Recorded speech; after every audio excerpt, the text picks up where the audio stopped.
नसू एक औरत नुमा आदमी था, बारीक आवाज, बगैर दाढ़ी और नाजुक इंदाम मर्द। वो अपनी जाहिरी शक्ल सूरत से फायदा उठाते हुए जन्नाना हमाम में औरतों का मसाज करता और मैल उतारता था। कोई भी इसकी हकीकत को नहीं जानता था, सभी उसे औरत समझते थे। ये तरीका उसके लिए जरिया मुआश भी था और औरतों के जिस्म से लज्जत भी लेता था। कई बार जमीर के मलामत करने पर उसने इस काम से तौबा भी कर ली, लेकिन हमेशा तौबा तोड़ता रहा। एक दिन बादशाह की बेटी हम्माम गई। हम्माम और मसाज करने के बाद पता चला कि उसका गिरा बहा गौहर, मोती या हीरा खो गया है। बादशाह की बेटी ने हुक्म दिया कि सबकी तलाशी ली जाए। सबकी तलाशी ली गई, हीरा नहीं मिला। नसूर रुसवाई के डर से एक जगह छुप गया। जब उसने देखा कि शहजादी की कनीज़ें उसे ढूंढ रही हैं, तो सच्चे दिल से खुदा को पुकारा और खुदा की बारगाह में दिल से तौबा की और वादा किया कि आइंदा कभी भी ये काम नहीं करूंगा। मेरी लाज रख ले मेरे मौला।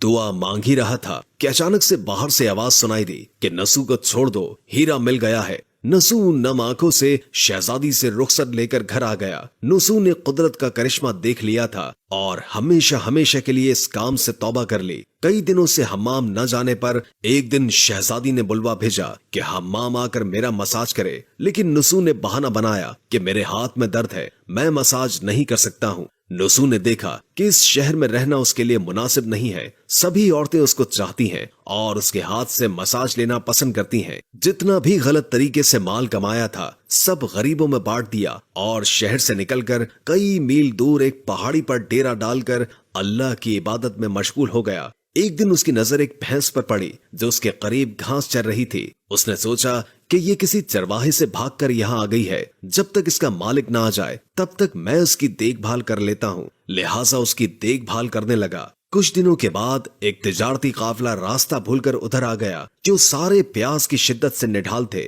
उन्होंने नसू से पानी मांगा। नसू ने सबको भैंस का दूध पिलाया और सबको सैराब कर दिया। काफिले वालों ने नसू से शहर जाने का रास्ता पूछा। नसू ने उनको आसान और नजदीकी रास्ता दिखाया। नसू के अखलाक से मुतासिर होकर ताजिरों ने जाते हुए उसे बहुत सारा माल बतौर तोहफा दिया। नसू ने उन पैसों से वहां कुआं खुदवा दिया। आहिस्ता आहिस्ता लोग वहां बसने लगे और इमारतें बनने लगी। वहां के लोग नसू को बड़ी इज्जत और एहतराम की निगाह से देखते थे। रफ्ता रफ्ता नसू की नेकी के चर्चे बादशाह तक जा पहुंचे। बादशाह के दिल में नसू से मिलने का इश्तियाक पैदा हुआ। उसने नसू को पैगाम भेजा कि बादशाह आपसे मिलना चाहते हैं, मेहरबानी करके दरबार तशरीफ ले आए। जब नसू को बादशाह का पैगाम मिला, उसने मिलने से इनकार कर दिया और माजरत चाही कि मुझे बहुत सारे काम हैं, मैं नहीं आ सकता।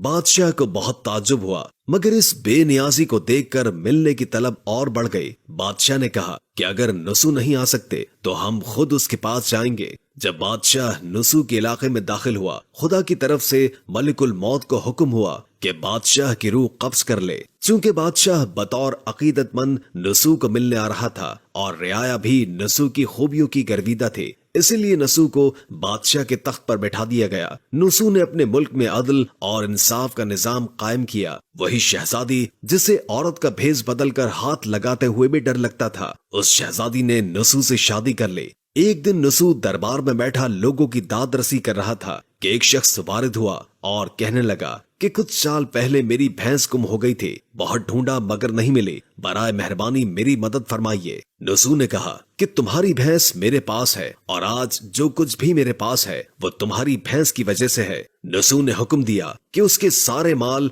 और दौलत का आधा हिस्सा भैंस के मालिक को दे दिया जाए। वो शख्स खुदा के हुक्म से कहने लगा, ऐ नसू जान लो, न मैं इंसान हूँ और न ही वो जानवर भैंस है, बल्कि हम दो फरिश्ते हैं, तुम्हारे इम्तिहान के लिए आए थे। ये सारा माल और दौलत तुम्हारे सच्चे दिल से तौबा करने का नतीजा है। ये सब कुछ तुम्हें मुबारक हो। वो दोनों फरिश्ते गायब हो गए। इसी वजह से सच्चे दिल से तौबा करने को तौबा नसू कहते हैं। तारीख की कुतुब में नसू को बनी इसराइल के एक बड़े आबिद की हैसियत से लिखा गया है। किताब मसनवी मानवी, दफ्तर पंजुम अनवारुल मजालिस, सफा 432। नसू रिस्क कमाने के लिए अल्लाह का नापसंदीदा काम किया करता था। जब वो काम अल्लाह के खौफ की वजह से छोड़ा تو اللہ نے رزق کے اسباب پیدا کیے اور بادشاہ تک عطا کر دی۔